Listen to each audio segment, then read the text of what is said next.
जय गुरुदेवाय नमः। जय राधे श्याम की।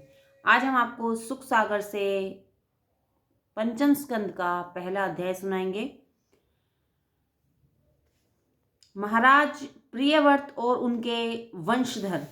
महाराज परीक्षित बोले, हे महात्मन, आपने जो ये कहा है कि महाराज प्रियव्रत बड़े धर्मात्मा थे और गृहस्थी में रहकर भी ज्ञान प्राप्त कर आत्मदर्शी हो गए, वह कैसे? आत्मा और ग्रह दोनों में बड़ा अंतर है, उनको आत्मज्ञान कैसे हुआ? गृहस्थाश्रम तो समस्त झंझटों का केंद्र है, जिसमें कुटुंब की अभिलाषा से स्त्री, गृह तथा पुत्र आदि की आसक्ति उसे निश्चल भक्ति नहीं प्राप्त होने देती। अतः श्री विष्णु जी भक्ति उन्हें कैसे प्राप्त हुई, कृपया आप हमें समझाइए। श्री सुखदेव जी बोले, हे राजा परीक्षित, भगवान के चरणों में जिसका मन एक बार भी लग जाता है अथवा जिसे उनकी भक्ति का स्वाद मिल जाता है, वह सभी विघ्नों को पार कर जाता है, क्योंकि उनकी कीर्ति बड़ी मनोहर है। फिर गृहस्थाश्रम में तो उनके भजन करने का और भी अच्छा अवसर मिलता है। कौन कहता है कि गृहस्थी के झंझटों में भजन का अवसर नहीं मिलता? गृहस्थी में झंझटें तो बहुत हैं, इसमें संदेह नहीं है, परंतु जितना उत्तम अवसर इसमें मिलता है उतना अन्य आश्रमों में नहीं मिलता। गृहस्थी में अभ्यासी को भगवान के भजन करने की बड़ी सुविधा मिलती है। जो साधन काल में उसे बाधाएं आती हैं वे सहज ही दूर हो जाती हैं। परम हंसजन तो इसी क्रम से भगवान के में अनुराग करते हैं। फिर प्रियव्रत जी का तो कहना ही क्या है, वे तो बाल्यकाल से ही भगवान में प्रेम करते थे, जिसके कारण श्री नारद जी उन्हें उसी समय आत्म साक्षात्कार करा गए थे। वे अपने बाल्यकाल में ही समाधि लगा ब्रह्म ध्यान में स्थित होते हैं। यही कारण है कि जब मनु जी ने उन्हें राजा बनाना चाहा तो उन्होंने राजा होने से इनकार कर दिया,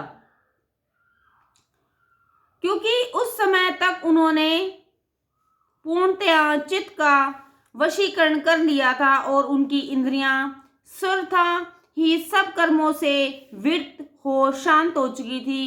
परंतु जब मनु जी ने उन्हें बहुत कुछ कहा तो उन्होंने पिता की आज्ञा को टालना उचित नहीं समझा और गृहस्थ आश्रम के सब झंझटों को जानते तथा प्रजा पालन के धर्म को समझते हुए राज्य को स्वीकार किया। फिर ब्रह्मा जी स्वयं ही उन्हें पृथ्वी पर दर्शन देने आए।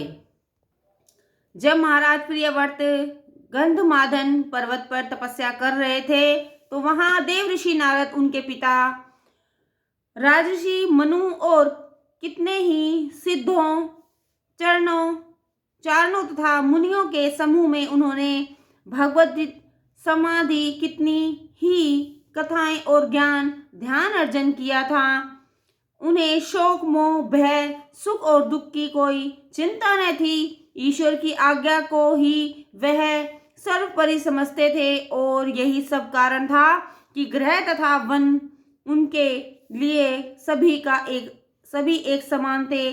जब ब्रह्मा जी ने उन्हें बहुत समझाया और पिता राजर्षि श्री मनु आदि ने बहुत कहा, तब उन्होंने अपना राज तिलक कराया, अन्यथा वे वासना रहित हो चुके थे और उनका अंतकरण मल रूप राग द्वेष आदि से सर्वथा ही दूर हो चुका था। उन्होंने राज्य की कोई कामना न थी।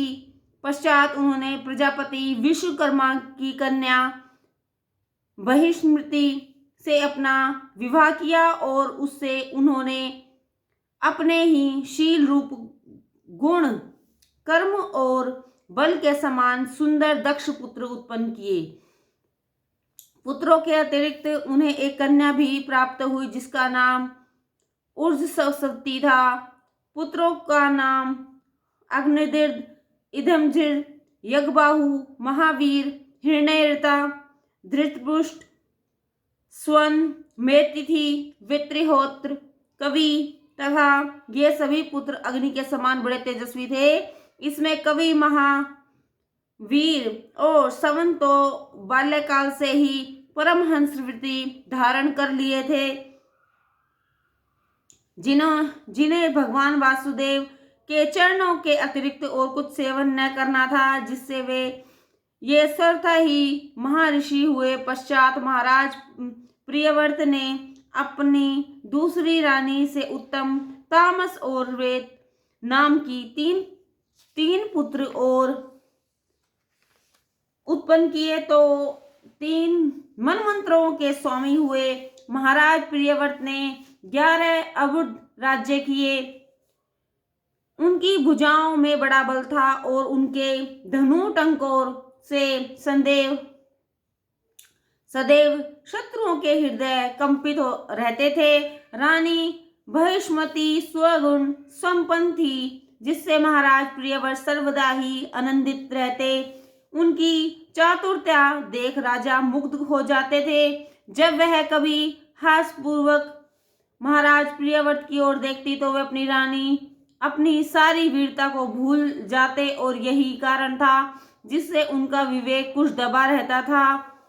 अन्यथा भगवान के वे इतने महान भक्त और उपासक थे जैसा कोई नहीं था। एक समय उन्होंने देखा कि भगवान सूर्य का रथ जिधर से जाता है उधर ही प्रकाश रहता है, दूसरी ओर नहीं। तो उन्होंने कहा, अब सूर्य के समान एक दिव्य रथ पर बैठकर वे इस अभाव को दूर करेंगे। निदान उन्होंने वैसा ही किया। उन्होंने सूर्य के साथ चलकर 7 बार पृथ्वी की प्रदक्षिणा की। फिर जिधर की ओर अंधकार रहता था उधर प्रकाश रहने लगा, किंतु ब्रह्मा जी ने उन्हें वैसा करने के लिए मना कर दिया। परंतु वे सूर्य के बराबर 7 बार जो चले थे उससे 7 समुद्र बन गए, पृथ्वी के 7 भाग हो गए। प्रियव्रत के रथ के पहियों से कटकर उठी हुई भूमि तथा उसकी गहराई 7 द्वीपों की खाई के समान अब तक स्थित है। उन्हीं को शादोद, ईशुरसोद, सरोद, घृतदोद, श्रीरोद, दंडी मर्दोद, शूद्रसोद कहते हैं। इन 7 द्वीपों को महाराज प्रियव्रत ने एक एक द्वीप अपने पुत्रों को बांट दिया। पश्चात उन्होंने कन्या उर्वशी को महाराज शुक्राचार्य से विवाह दिया, जिससे ऋषि को देवयानी नाम की एक कन्या प्राप्त हुई। इतना कार्य कर चुकने के पश्चात उन्होंने राज्य करना उचित न समझा और विषयों को तुच्छ जान हृदय में भगवान विष्णु को धारण कर तप करने के लिए एकांतवास ले लिया।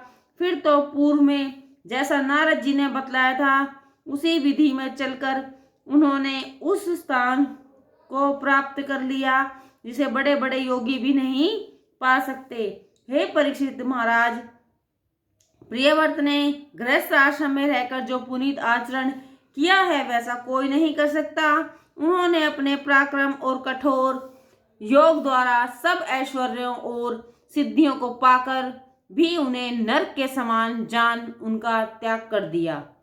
जय गुरुदेवाय नमः। जय राधे श्याम की।